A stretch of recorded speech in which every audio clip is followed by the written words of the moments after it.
অ্যানাস কিচেনে আপনাদের সবাইকে স্বাগত। আশা করি সবাই ভালো আছেন। আজকে আমি বানাবো ওলকচুর তরকারি। এই ওলকচুর তরকারি খেতে এতটাই টেস্টি হয় যে মাংসের স্বাদকেও হার মানাবে। আমি আজকে 500 গ্রাম ওলকচু নিয়েছি। ছুরি দিয়ে ছোট করে কেটে নেব।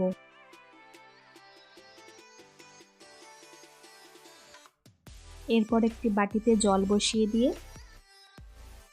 সামান্য হলুদ গুঁড়ো ও নুন দিয়ে ওলকচুগুলো ছেড়ে দেব। ওলকচুগুলো 70% মতো সেদ্ধ করে নেব। যতক্ষণে কচুগুলো সেদ্ধ হচ্ছে সেই সময় একটি মশলা তৈরি করে রাখবো। হাফ টিস্পুন করে হলুদ গুঁড়ো, লঙ্কা গুঁড়ো, জিরে গুঁড়ো, হাফ টিস্পুন আদা বাটা, জল দিয়ে গুলে রাখবো।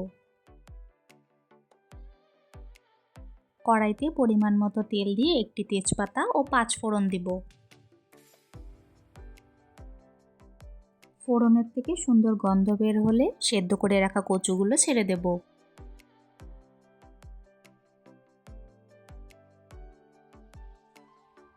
ভালো করে নাড়াচাড়া করে নেব। এরপর টমেটো পেস্ট দিয়ে দিব।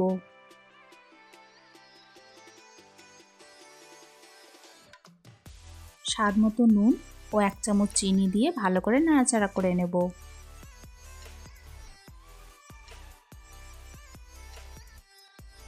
2-3 মিনিট পর গুলে রাখা মশলাটা দিয়ে দিব।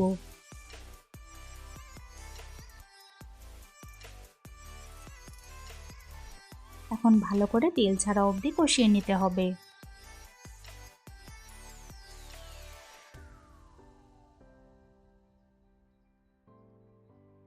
ভালো করে একটু সময় নিয়ে কষিয়ে নিয়েছি। এখন পরিমাণ মতো জল দিয়ে দিব।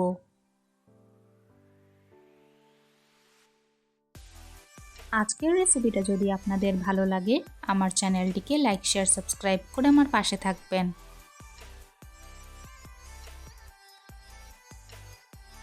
নামানোর আগে 1/4 টিস্পুন গরম মশলা গুঁড়ো ও 1 চামচ ঘি দিয়ে ভালো করে মিশিয়ে নেব।